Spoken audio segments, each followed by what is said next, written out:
Alhamdulillah, alhamdulillahi rabbil alamin, wa bihi nasta'inu ala umurid dunya waddin. Asyhadu an la ilaha illallah wa asyhadu anna Muhammadan abduhu wa rasuluh. Allahumma salli ala sayyidina Muhammad wa ala alihi wa sahbihi ajma'in. Amma ba'd. Ma'asyiral muslimin muslimat, adik-adik sekalian yang insya Allah dimuliakan dan dirahmati oleh Allah Subhanahu wa taala. Ketika Allah Subhanahu wa taala menciptakan Nabi Adam alaihi salam, Allah lalu perintahkan kepada seluruh makhluk.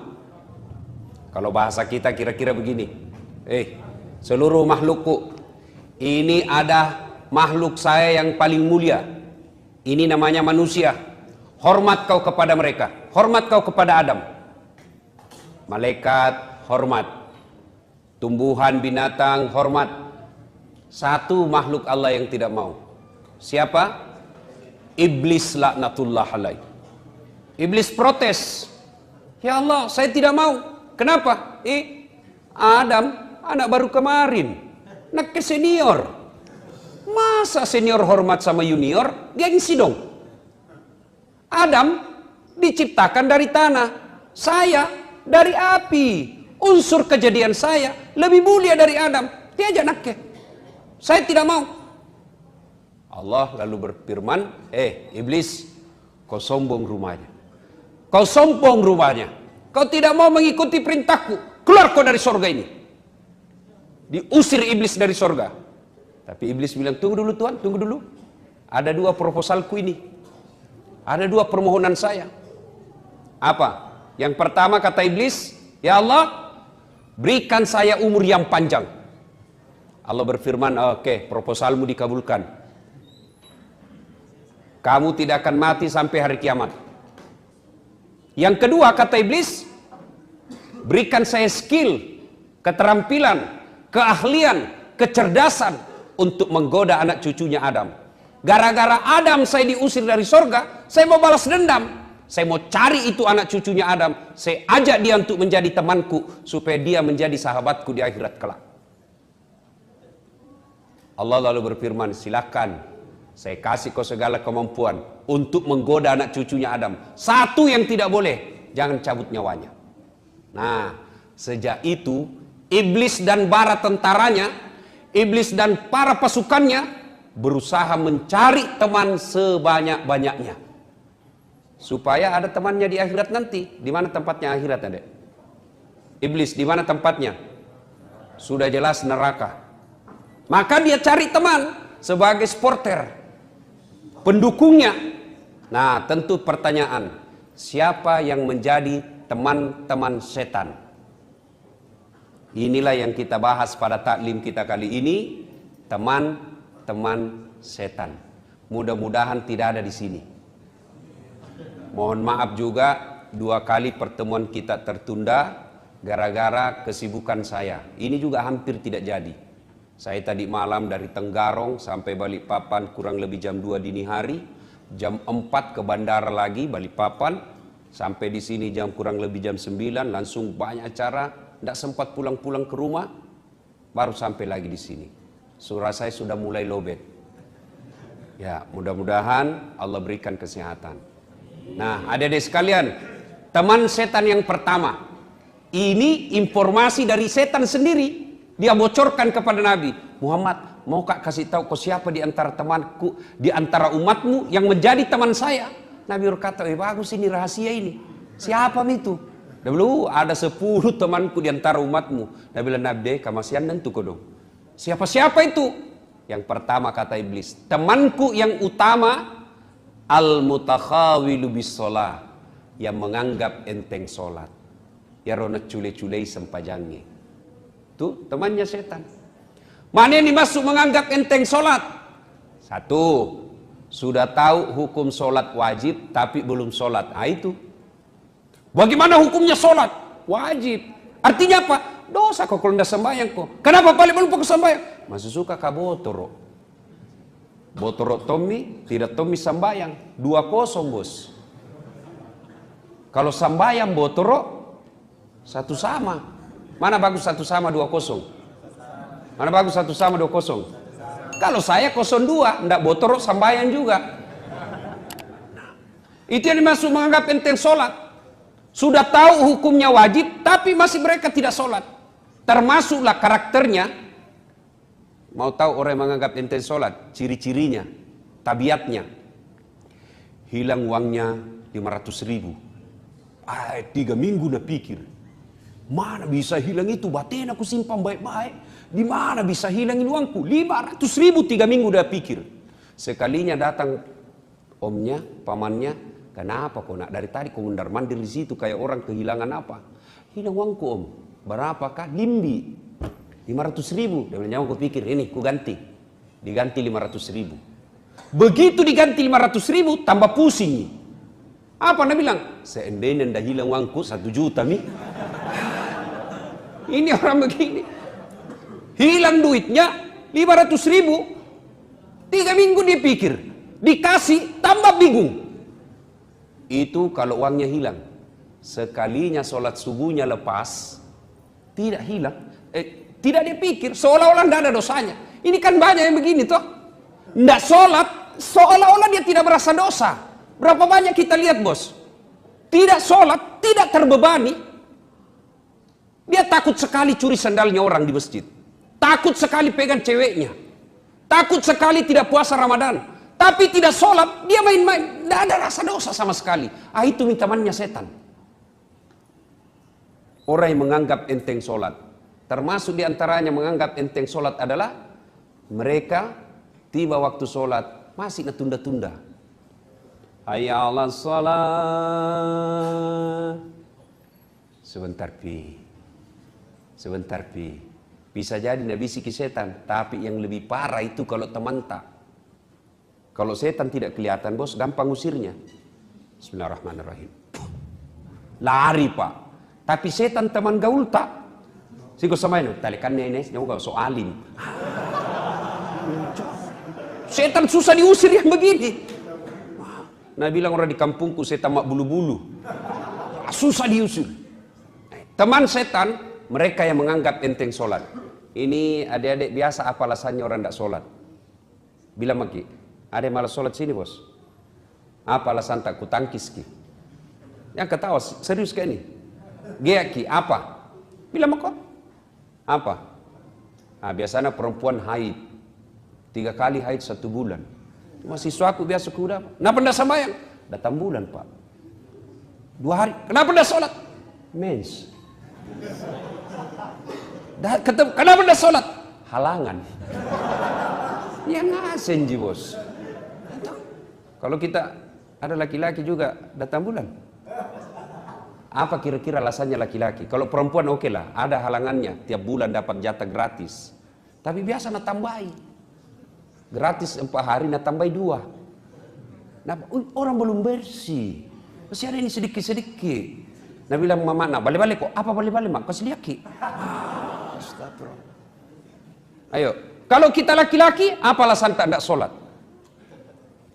Tidak ada. Ustadz, tidak ada hafalan sehafal. Mulai kecil sampai sekarang, tidak pernah menghafal bacaan sholat. Wala ta'yansu min rauhillah. Jangan putus asa. Gimana caranya Ustaz? Datang berjamaah di masjid. Kalau imam sudah baca, makmum sudah diwakili. Tidak baiknya kalau aku bilang imam baca, dia makin di belakang. Itu saja kita baca. Amin. Dia makin lagi. Sudah sah. Bagaimana kalau sendiri Ustaz? Sedikit jiku hafal. Kul tomo. Rakaat pertama kul huwallah. Rakaat kedua lah. Kul huwallah lagi. Besok nih. Coba. Tapi jangan begitu terus. Sambil belajar. Apalagi, Ustadz, pulang kampung ki Ustadz. Mobil tidak mau singgah. Allah kasih keringanan. Gimana? Tayamum. Tayamum ki di atas mobil. Tidak mau singgah sopir Ustadz. Di atas mobil ki sopir. Sholat. Tuh. Bos, biar tidak sembahyang itu sopir. Kalau kita bilang kesinggah dulu. Mau ke sembahyang. Pasti nak kasih singgah ki. Kecuali mau jaki buang air besar. Biasa tidak nak kasih singgah ki. Pernah dulu waktu kuliah, ada teman mau sekali buang air besar. Oi sopir, boleh pakai belok kat jambang. Singgah dulu, mau sekali kamu buang air besar. Nah bilang sopir, perasaanmu itu. Perasaanmu saja itu. Dia bilang, "Nih, betogak-togak, Kak." Akhirnya apa? Tacil. Keluar itu, bau satu mobil. Balik ini sopir, jambangin anak iya. Biar ini anak, dia bilang, "Perasaanmu gitu." Coba. Tapi kalau sholat, biar ndak sholat itu sopir, biar dia orang Nasrani, begitu ada yang bilang, "Kasih singgah Kak dulu, mau Kak sholat," pasti nak kasih singgah Ki. Anggaplah tidak mau nak kasih singgah Ustaz. Bagaimana caranya Ustaz? Nah, di atas mobil Ki, Allah kasih keringanan, namanya sholat duduk. Gimana caranya? Supaya Ki, anggaplah ini ya, tapi kasih teh dulu di samping tak. Siapa tahu dia tidak tahu kita lagi sholat. Sembahyang dulu nah, jangan kau ganggu Kak. Nanti sholat kena kau biki. Nah, sudah sholat bagaimana? Sholat. Kalau Allahu Akbar, ruku kepala dikasih goyang. Kalau ruku Ki, Allahu Akbar, Sami Allahu liman hamidah. Sujud bukan cuma kepala goyang, badan ikut ditundukkan. Allahu Akbar. Sudah. Apa Pi? Tidak bisa Kak duduk Ustaz. Ada bisul di pantat kompak. Pak kepala talam banyak nampak. Gimana caranya? Sudah, Allah kasih keringanan, tidak usah duduk, baring. Bukan sholat tidur nak, baring.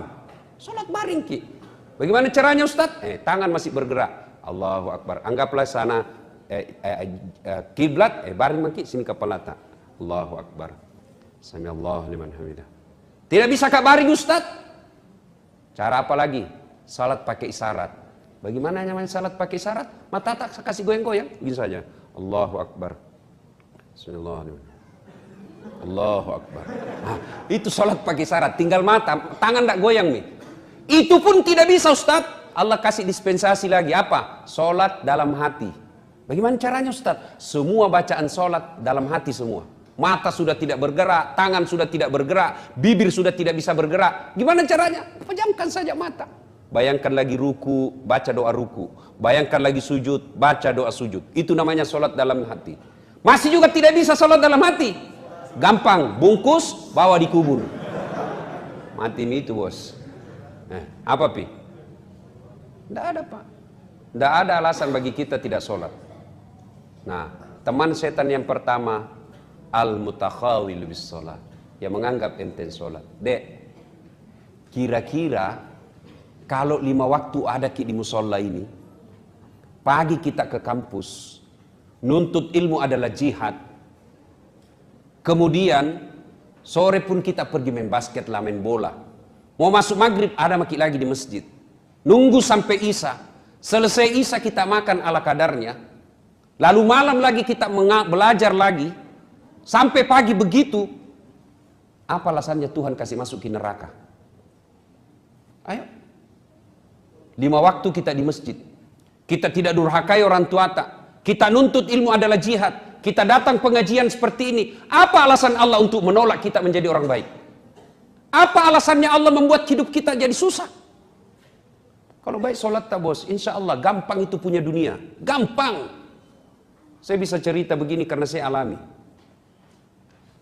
Saya paling sering itu kalau setiap saya cerita soal ini. Saya pernah itu rasakan di PIS 3 Unhas sini, Sospol, lantai 2. Saya ingat terus itu, ruang 207. Saya keluar dari teman, keluar dari kelas belajar, nak tunjuki kak seniorku.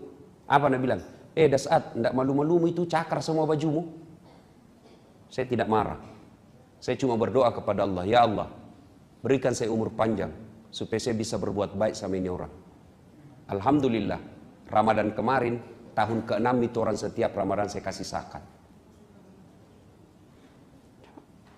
Saya pernah rasakan menjadi cleaning service, mapanyuki. 4 toilet saya harus bersihkan setiap hari. Saya bilang jami gaji kak, kasih masuk namaku undian umroh gratis. Sampai tutup itu kantor ndak dapat. Alhamdulillah, biiznillah. Dengan izin Allah, Allah kasih saya rezeki punya travel sekarang. Saya bisa umroh kapan saja saya mau. Coba. Kecil kalau itu dunia. Apa susahnya Allah kasih kita dunia? Nah bilang orang bungi, nagatte ni puang komelo. Kecil buat Allah. Dulu jalan kaki pergi sekolah dari Jalan Harimau pergi jalan Cakalang, Semempat, jalan kaki. Kadang-kala coko-coko karena malu dila orang. Masuk di pasar Ciduk, jalan kaki. Alhamdulillah, biiznillah, ada Tommy mobilku beberapa. Alhamdulillah, dengan izin Allah. Dulu lihat pesawat di kampung, dikejar. Kapal lutu. Dikejar itu Pak, di kampung. Sampai kita masuk, tabrak sawah, masih di letu. Saya lebih saja itu nanti naik pesawat. Bismillah. Hampir tiap hari sekarang saya naik pesawat. Dan hebatnya lagi, bukan saya yang bayar. Coba, dengan izin Allah. Kecil buat Allah. Gimana caranya? Bereskan sholatmu. Kecil itu jadi doktor. Kecil itu jadi pegawai negeri. Allah cuma minta perbaiki sholatmu. Baik sholat, tidak ada alasan menolak. Tidak ada alasan Allah untuk menolak doa kita. Yang penting baiki sholat. Setiap azan kita tinggalkan pekerjaan, masa Allah sengsarakan hidup? Tak, Tuhan apa itu yang kasih susah orang yang baik sholatnya? Cuma masalahnya kita anggap enteng ini sholat. Sholat tapi main-main. Allahu Akbar. Malik yaumiddin. Allahu Akbar. 30.000. Beli pulsa 10.000. Mana ini 20? Allahu Akbar. Disadel kapan? Samiallahu liman hamidah. Tidak. Mana itu dia? Assalamualaikum. Oh, di bawah bantal. Jadi kalau ada susah hidup tak bos, jangan cari kambing hitam. Ayo koreksi sholat kita. Koreksi sholat. Adik-adik sekalian, kalau baik sholat, insya Allah, Allah perbaiki hidup kita. Allah sempurnakan hidup kita. Nah, ada yang bilang, kenapa Pak itu Ustaz ya? Rajin namamu sembahyang nak banyak masalahnya. Pasti seandainya tidak sholat, lebih banyak lagi masalahnya. Kenapa Pak sholat itu Ustaz? Banyaknya masalahnya. Yang kedua, dia tidak ikhlas. Hayya 'alas shalah. Asar misalnya. Barusan duhur. Tidak ikhlas kok bos.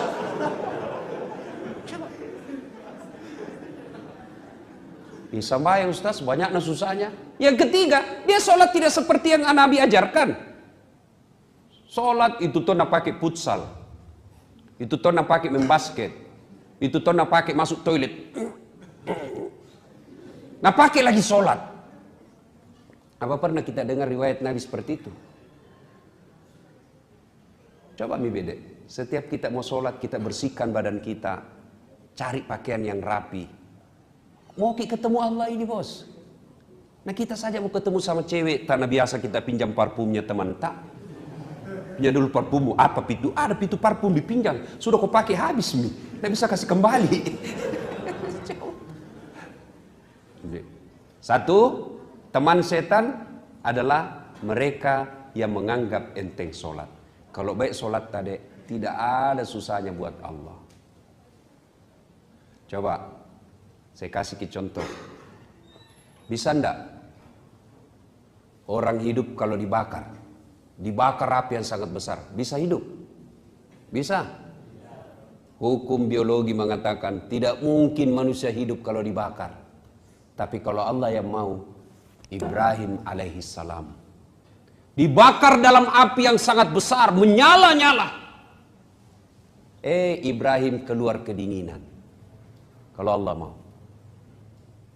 Bisa enggak manusia hidup dalam perut ikan?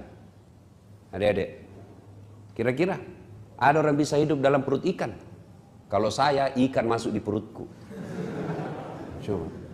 Tapi kalau Allah mau, Yunus alaihissalam, ada ulama mengatakan 30 hari, ada ulama mengatakan 40 hari, tapi tidak jadi masalah berapa harinya. Yang penting dalam perut ikan beberapa hari. Keluar, hidup.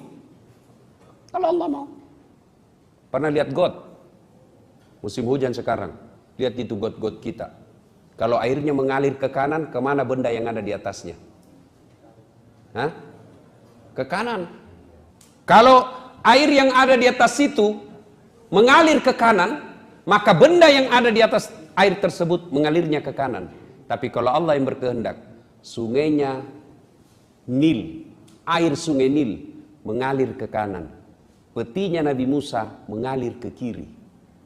Hebatnya lagi, waktu itu Fir'aun bikin perda.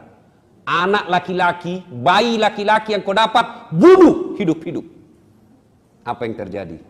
Justru bayi Musa alaihissalam, bayi Musa masuk ke pekarangan istananya Fir'aun. Siapa yang dapat? Istrinya Fir'aun. Masya Allah. Kalau Allah yang mau. Bisa enggak perempuan hamil tidak pernah disentuh laki-laki? Bisa. Hukum biologi mengatakan tidak mungkin, Ustaz. Tapi kalau Allah yang mau. Siti Maryam, wanita suci, tidak pernah disentuh laki-laki, hamil melahirkan Isa alaihissalam. Cuma zaman sekarang banyak tomo saingan sama Siti Maryam. Hamil tidak ada suaminya, beleng-beleng. Kalau Allah mau, bagaimana supaya Allah mau? Perbaiki sholat. Ada deh, perbaiki sholat. Ya, tiba-tiba ditelepon orang tua tak, ma membayar kak besok. Kau tahu Mina, bapakmu pensiun nih. Gaji pensiunnya untuk makan kami saja di kampung nggak bisa. Mengadu maki kepada Allah. Jangan mengadu di Facebook. Sekarang anak muda tempat curhatnya Facebook, Twitter, talekang. Apa ada di Facebook? Berdoa Ustaz. Sibuk nih Tuhan mau baca statusmu. Di mana orang berdoa Ustaz? Di atas sajadah. Bangun maki sepertiga di akhir malam. Nangis di hadapan Allah. Ya Allah, Kau larang saya meminta-minta. Kau larang saya mencuri. Kau larang saya mengemis. Kemana saya meminta ya Allah? Tidak mungkin aku merepotkan orang tuaku saat ini. Engkau yang maha kaya ya Allah. Mudahkan bagiku untuk mendapat rezeki. Masa Allah tidak kabulkan kalau kita curhat bos? Minta kepada Allah. Cuma caranya perbaiki sholat. Dan adik-adik sekalian, percaya ki bos. Tidak ada orang tidak ada masalahnya di dunia ini. Tidak ada orang. Semua orang pasti punya masalah. Alhamdulillah. Ketika ada masalah tak, Allah tidak meminta Das'ad jadi wali kota kau dulu. Nah. Ada tim sukses kau dulu sini. Das'ad jadi gubernur kau dulu. Tidak. Allah cuma minta cewek, cowok, ada masalahmu, ista'inu bisabri wassalah. Sabar kok, perbaiki sholatmu, saya yang selesaikan masalahmu. Itu janji Allah. Allah cuma minta sabar kok, perbaiki sholatmu, saya yang selesaikan masalahmu. Jadi ketika ada masalah dalam kuliah ini, sabar saja, tingkatkan kesabaran, sempurnakan sholat, Allah yang selesaikan itu. Apa itu sabar Ustaz? Apakah duduk-duduk di kandat atau kepala? Sabar kak bos. Oh bukan sabar itu, beleng-beleng. Tuh ya, satu teman setan, al-mutakhawilu bis shalah, yang menganggap enteng sholat. Yang kedua, temannya setan. Ini setan sendiri yang rahasia, bocorkan rahasianya. Siapa yang menjadi teman setan yang kedua? Yaitu qillatul haya, tomakuras siri'eh. Kurang rasa malu. Oh ini banyak. Sholat baik, tapi kurang rasa malu. Mana kurang rasa malu? Prakteknya kalau perempuan mulai dari cara pakaiannya. Sekarang banyak perempuan pakai jilbab tapi tidak memenuhi syariat. Sempit. Biasa saya bingung nggak? Celana dulu waktu ku kecil, biar itu bola bisa masuk di dalam celana. Nah bilang orang celana papi. Kipas besar. Sekarang sempitnya lagi. Sampai ku bilang ada mahasiswaku, bagaimana cara mau kasih masuk itu? Susah nih kasih masuk. Dia bilang, enggak gaul na Ustaz. Apa? Dia bilang, dikasih kantong plastik Ustaz. Oh begitu. Jadi besok-besok mau ku buang air besar, enggak dapat ku kantong plastik. Ujulikin alemu dong. Coba. Adik-adik, saya pernah bicara sama ahli apa itu penyakit kandungan sama ahli kelamin ya. Ternyata anak-anak gadis keluhannya di dokter sekarang apa? Keputihan. Dan apa penyebab keputihan? Celana sempit. Dan kalau keputihan bedek tidak ditindaklanjuti dan tidak cepat diobati, maka bisa berujung pada kanker mulut rahim. Kalau sudah kanker mulut rahim, nah tahu laki-laki tidak ada yang mau nikahi kita. Nah itu penyebabnya. Kalau kita jilbab, malu dong pakaian sempit. Ini yang rasa malu sudah mulai hilang, Pak. Hilang. Dulu itu perempuan zaman saya SMA. Kalau jatuh ballpointnya, jatuh ballpoint. Tuh, nah pegang dulu di sini. Kan dulu dilarang orang pakai jilbab waktu masih SMA. Tuh, dia pegang dulu sini kancing bajunya, baru dia pegang juga roknya di belakang. Baru tunduk nih. Begitu itu perempuan dulu, dia jaga harga dirinya. Sekarang nah sengaja memang tong itu jalan begini. Nah sengaja kasih sempit, kita napan raki. Biasa kalau mahasiswaku saya yang cewek-cewek, mahasiswiku saya bilang, Dek, yang seksi di luar. Kenapa Ustaz? Kau ganggu konsentrasiku, bilang. Kau enak, saya dapat dosa. Dan kita itu laki-laki toh, tergantung perempuannya kan. Mari kerjasama. Kami laki-laki jaga mata, tolong Anda cewek jaga akhlak. Biar setengah mati dijaga mata, kalau Anda berkeliaran kayak setan, nggak bisa dikendalikan, bos. Masa kita jalan tunduk terus? Tabrak tiang listrik. Kerjasama, kami jaga mata, tolong Anda akhwat jaga akhlak. Coba itu laki-laki, kalau dia kumpul-kumpul di pinggir jalan, apakah namanya tampak biasa main gitar anak deker, apakah? Hah? Coba kalau ada anak di pinggir jalan, lewat cewek, kalau diganggui pakai jilbab, apa nak bilang? Assalamualaikum. Bau sorga. Paling itu diganggui kalau pakai jilbab. Tapi coba itu kalau yang seksi, yang di atas turun ke bawah, yang di bawah naik ke atas, ketemu di tengah tipis sempit, lewat, apa nak bilang cowok? Cewek jungkir balik dong. Itu laki-laki. Nah itu ciri-ciri orang yang kurang rasa malu dari pakaian. Pakaian orang beriman itu takwa. Takwa itu salah satu diantaranya menutup aurat.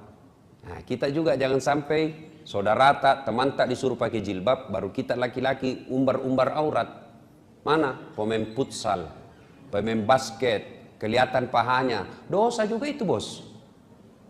Mana auratnya laki-laki? Pusat sampai lutut, kelihatan paha, dosa. Masa dosa Ustaz? Tidak ada nafsu lihat pahaku.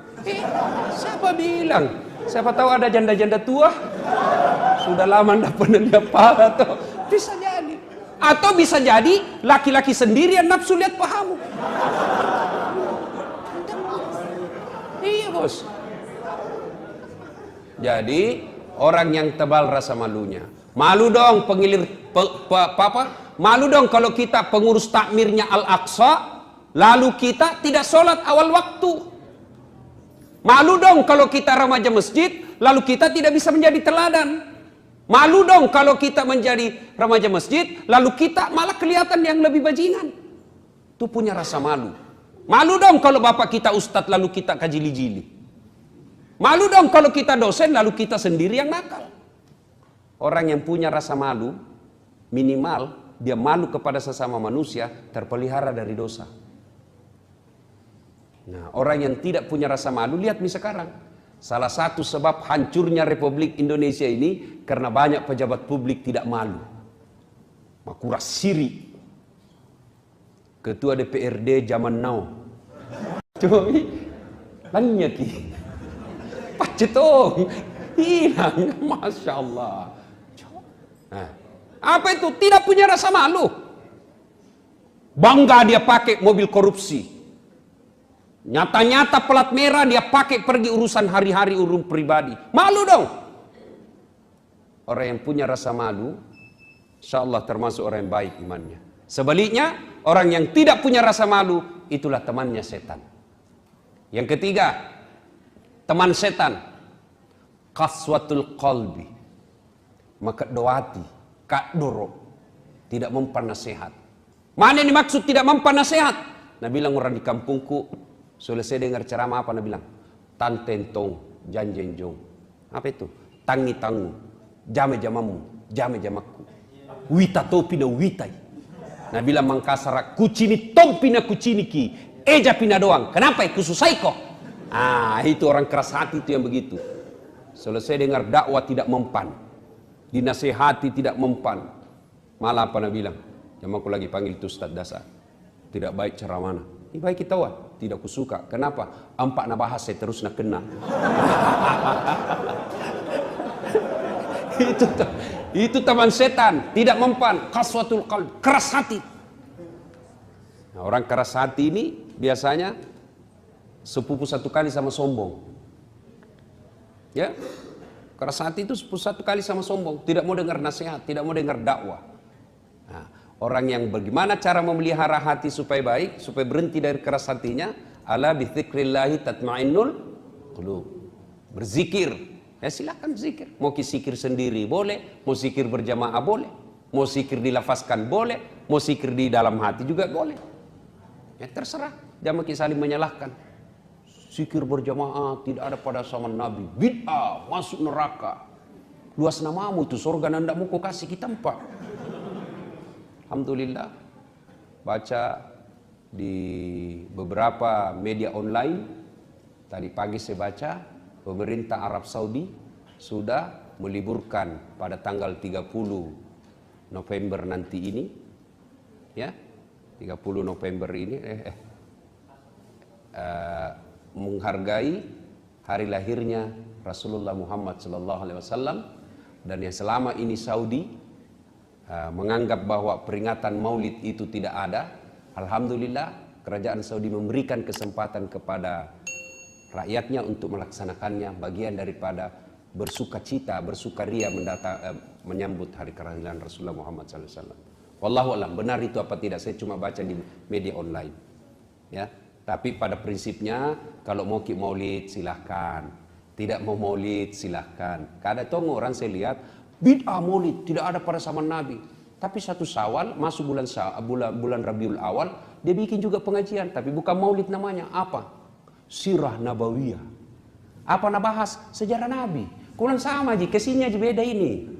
Sama modelnya, cuma beda sama casing, beda casing sama isi. Nah, judulnya satu Maulid, judulnya satu Sirah Nabawiyah, sama-sama aja. Tidak mau maulid jangan, mau maulid jangan suka bertengkar. Lebih banyak pekerjaan kita yang lebih penting menyatukan umat, memenangkan pilkada bagi orang-orang yang baik agamanya. Jauh lebih penting daripada kita membahas yang seperti itu. Nah, adik-adik sekalian, ini yang ketiga. Ulangi bedek, kan lupa misalnya itu. Apa satu? Menganggap enteng solat. Yang kedua, kurang rasa malu. Yang ketiga, qaswatul qalbi, keras hati. Ini penting. Kalau orang keras hati itu deh, biar siapa nasihati. Dan siapa yang bisa mengobati hati kita? Kita sendiri. Dan ini hati penting sekali. Sehingga mungkin adik-adik sering dengar, dalam dirimu terdapat segumpal darah. Apabila segumpal darah itu sehat, maka sehatlah seluruh anggota tubuhmu. Tapi apabila segumpal darah itu sakit, maka sakitlah seluruh anggota tubuhmu. Apa gerangan segumpal darah itu? Qalb, hati. Ini hati. Artinya apa? Kalau hatinya sehat, insya Allah tutur katanya baik, perlakuannya baik. Tapi kalau hatinya sakit, tutur katanya merugikan orang, perbuatannya tidak enak. Itulah. Itu pentingnya itu hati. Saya kasih contoh. Pergi ke Bone, naik mobil, yang nyetir tangan, yang menatap sepanjang perjalanan mata, gas rem kaki. Yang berpikir sepanjang jalan, otak. Tapi begitu ada tikungan, apa tertulis? Hati-hati. Tidak ada tertulis otak-otak. Padahal otak itu yang berpikir sepanjang jalan. Tapi begitu ada tikungan, hati-hati. Tidak ada bilang otak, otak. Coba itu pentingnya hati. Coba. Di bandara, yang tulis pengumuman tangan. Yang mencerna pengumuman otak. Tapi begitu ada pengumuman, apa nak bilang announcer? Perhatian, perhatian. Tidak bilang perotakan, perotakan. Nah, makanya ini penting sekali pelihara hati. Qaswatul qalbi adalah temannya setan. Maka pelihara. Nah, yang berikutnya, teman setan. Yang keempat, ghaniyun mutakabbir. Orang kaya yang sombong. Kaya apa saja. Kaya harta, namanya hartawan. Pelit, temannya setan. Kaya ilmu, ilmuwan, pelit, temannya setan. Mana itu ilmuwan pelit? Tidak mau kasih ilmu. Tidak mau bagi-bagi ilmunya. Itu temannya setan. Kalau kaya harta, hartawan pelit, temannya setan. Tadi adik-adik, saya tadi terharu juga. Ini kan kita rata-rata anak mahasiswa di sini. Ada tuan tawa celengannya. Alhamdulillah. Mana mau kuliah tidak pernah singgah. Tapi artinya ada mitawa. Sudah ada. Dek, jangan ketawa, serius kayak gitu. Bagaimana mau ki kaya nah selalu ki minta-minta. Salah satu kalau mau jadi orang kaya jangan selalu minta-minta, bos. Tidak ada itu orang kaya minta-minta, hanya orang miskin. Maka kalau mau ki kaya berhenti ki minta kepada manusia, yang boleh hanya minta kepada Allah. Allah tidak senang itu tangan selalu begini. Yang Allah senang begini. Mana mau 100 rupiah? Lewat bilang teman-teman, sekek no 100 rupiah. Biar nih bos, itu jika kemampuanku. Daripada kau. Nah, sudah. Tidak penting banyaknya, yang penting ikhlas. Daripada sedikit tidak ikhlas. Lebih banyak ikhlas. Tapi mau lihat pelitnya orang. Oh ini selalu saya alami. Wih, kalau artis diundang, baik kasih pesawat, eksekutif kelas, hotel bintang 5. Dari bandara dijemput, ada polisi, ada tentara, dikalungkan bunga. Datang, itu artis datang dibawa alamat palsu. Goyang pantatnya. Kelihatan pahanya. Nggak tahu nak kasih pegang ki, apakah Cina-Cina aja ki. Artis. Pulang paling murah dikasih 75 juta. 75 juta. Pulang sampai di Jakarta dia pakai beli narkoba. Pakai dugem. Batena dihormati itu artis. Sekali na ulama diundang, penghafal Quran diundang, kasihan. Gojek na kiri. Piko jempu itu Pak Imam. La ilaha illallah. Satu mantel lagi diduai. Musim hujan. Terpaksa tunduk begitu terus di belakang. Sampai midek sedikit lagi Ustaz. Tiba-tiba di jalan mogok. Langsung dia bilang, tapi Ustaz turun ki dulu dorongnya. 1 jam busa-busa kalepak barasanji. Sallallahu alaihi Muhammad sallallahu alaihi. Didoakan supaya selamat dunia akhirat. Didoakan supaya murah rezekinya, supaya rumahnya berkah. Begitu mau pulang, berapa nak kasih? 25.000. Nah bilang suaminya, "Dek, 1 jam kau nak doakan, bah hujan-hujan lagi datang kau 25 kasih." Nah bilang istrinya, "Tambahin jalan kotek 5 di situ." Bagaimana anak-anak tahu mau sekolah agama? Bagaimana anak-anak mau sekolah agama? Begini penghormatan kita sama orang yang paham agama. Sama artis yang hanya datang bawa dosa, kita kasih puluhan juta. Akhirnya orang tua bilang apa? Dia mau kau kasih sekolah agama. Dia itu pui mau kasih 2 jam 20.000 jina dapat. Itu tahu anak gaul 1 jam di lompat-lompat di panggung nyanyi, pulang bawa motor. Oke lagi lihat pelitnya kita. Coba itu ibu-ibu kalau beli sayur. Batena itu si tawar. Baku tawar. Sekalinya pergi di mall, tawar ki. Ada-ada yang sering ke mall ini yang cewek. Kalau belanja ki, tawar nih. Misalnya di Alfamart, tawar. Tawar mina lihat ki penjaga bilang gila kapang ini. Coba. Sekalinya penjual ikan kasihan. Datang nih, tidak perlu maki lagi ke pasar berkeringat. Nah datangi maki rumah tak. Kadang-kala na panggil maki iye puang. Coba. Tidak perlu lagi kita sisi, kadang-kala dia sisiki sendiri. Tambah cantik puan di, mudah-mudahan murah rezeki kita. Beda 200 rupiah kita tawar. Berapa? 5.500 deh. Mahal nih ini. 5.000 mau. Beda 500 na tawar. La ilaha illallah. Ini di kampungku bilang kikir galap aku jambatan.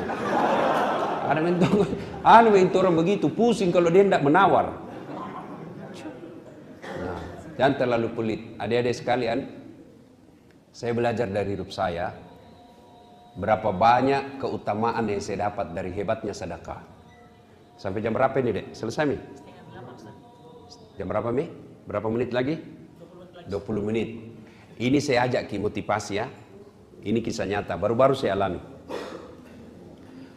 Saya pergi ambil cucianku di Jalan Sungai Sadang. Begitu saya mau ambil, ada penjaganya tuh, 4 orang. Saya kasihlah uang tas 100 ribunya. 4 orang berarti 400. Saya keluar, saya dapat tukang parkir. Kasih 50 ribu. Nggak lupa sama itu. 50 ribu dikasih tukang parkir. Kalau pilkada pasti saya pilih. Sudah, berapa uangku keluar? 450 ribu. Sudahlah, pergi mengajar, pulang ngajar, sampai di kantor Jalan Kakak Tua. Tiba-tiba ajudannya seorang kaya di Sulawesi Selatan, namanya Pak Edi Baramuli. Assalamualaikum Ustaz. Waalaikumsalam. Kenapa Ki? Ini ada salam dari Puang Edi. Maksudnya? Ada ini titipan. Maksudnya apa? Sini maki ke kantor. Di mana Ki Ustaz? Kantor Kakak Tua. Datang nih. Begitu datang buka pintu cerita. Assalamualaikum Ustaz. Dia ambil kantongnya, amplop. Ini ada titipan dari Puang Edi. Maksudnya? Nah saya lama tidak ketemu. Padahal dalam hatiku cepat mau kok.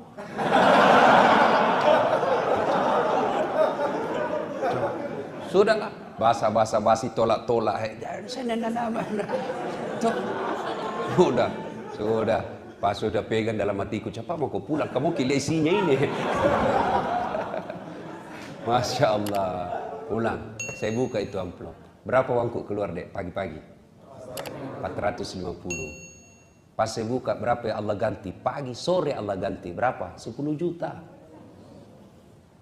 Belajar kisah sedekah. Allah tidak lihat besarnya. Pernah lagi apa? Ada pagi-pagi datang ke rumah. Pinjam uang. Saya bilang, biar saya kasih pinjam, tidak kasih kembali. Sudahlah, kasih saja uang 150 ribu. Kan tidak enak kasih kecewa. Sudah kasih, tiba-tiba ada lagi ibu-ibu datang. Lalu ibu-ibu datang, Assalamualaikum. Saya bilang, sama istriku. Karena perempuan kita hadapi. Pinjam juga uang rupanya.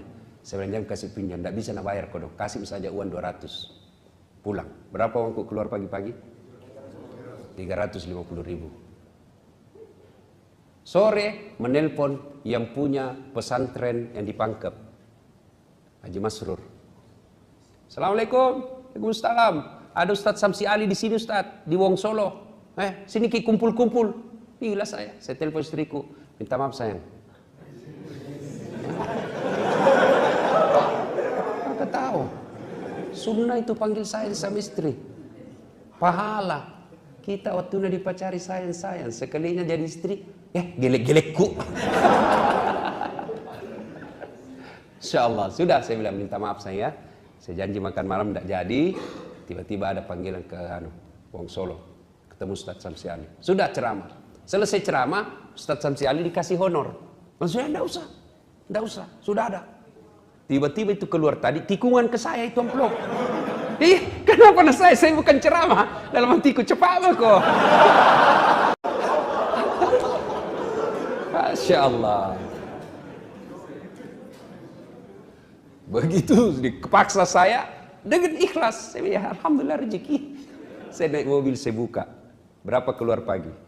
350. Berapa gantinya? 15 juta. Coba.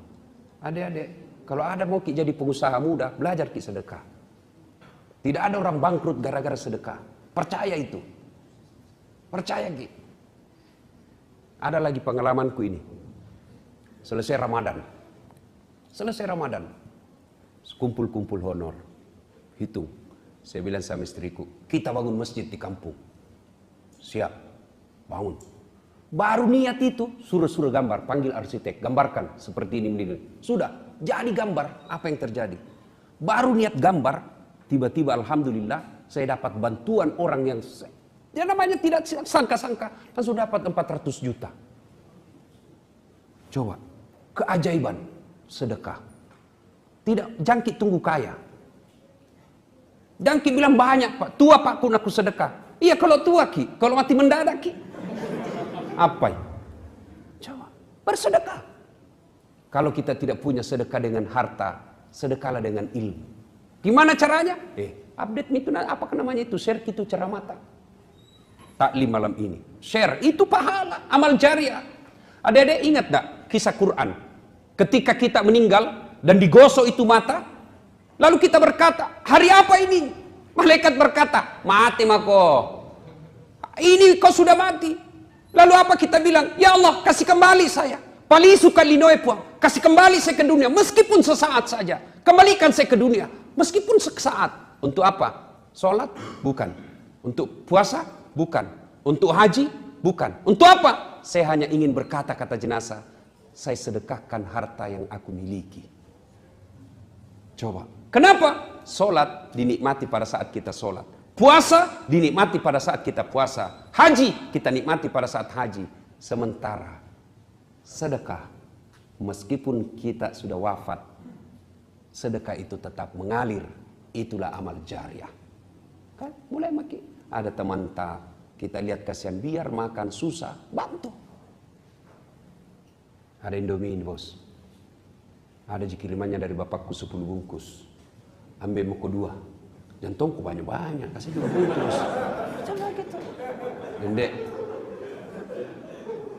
Dan itu kalau orang susah kita bantu, tidak lupa sampai kiamat. Saya dulu kan ikut-ikut mengetik komputer. Dulu belum ada itu namanya laptop. Apakah Windows ke apa namanya itu zaman dulu. Yang masih besar itu anunya. Apakah namanya itu? Flash disk apa? Sekarang itu flash disk kan kecil-kecil. Itu disket namanya dulu. Karena kita ini numpang mengetik ada senior saya orang Jakarta. Ya, numpang mengetik skripsi. Kapan mengetik saya? Selesai pindah pakai. Jadi tidur rumah dulu. Saya bilang, saya tidur dulu lah. Kau kerja dulu. Jam 1 selesai baru mana kasih bangun. Kau lagi giliran. Baru mengetik. Dan apa yang terjadi? Sampai detik ini tidak bisa saya lupa itu temanku. Begitu baiknya.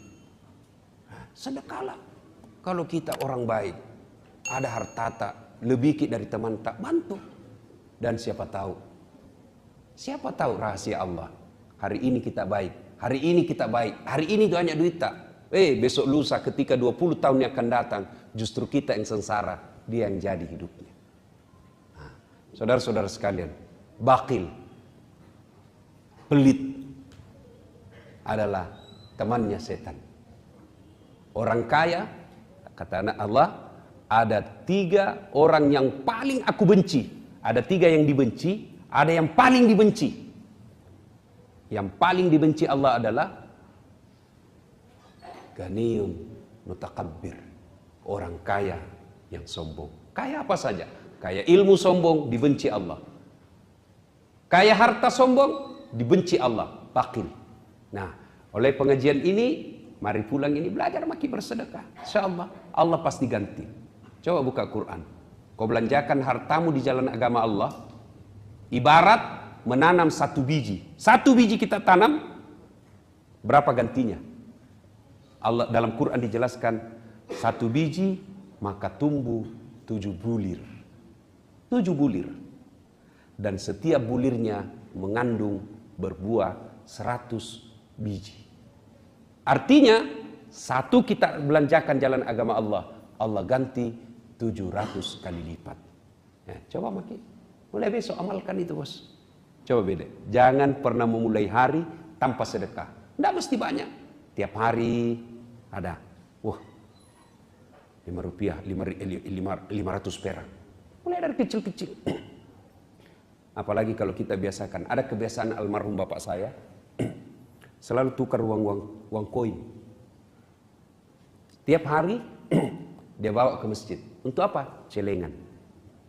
Ya. Karena zaman itu 100 rupiah.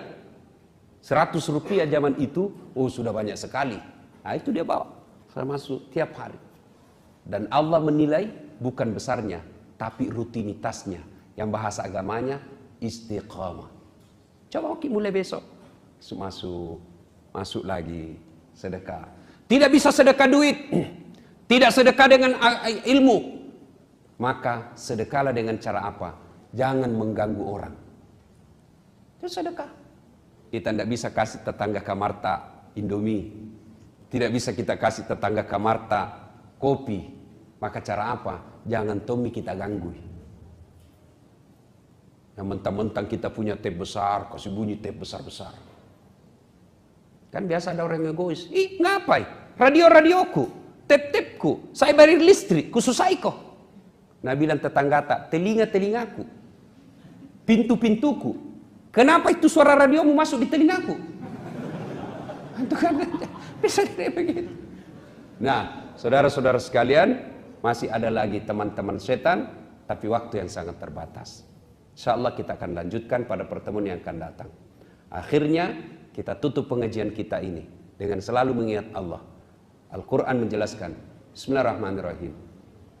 Ya ayyuhalladzina amanu dukhulu fis-silmi kaffatan wa la tattabi'u khutuwatis syaitan innahu lakum adu mubin.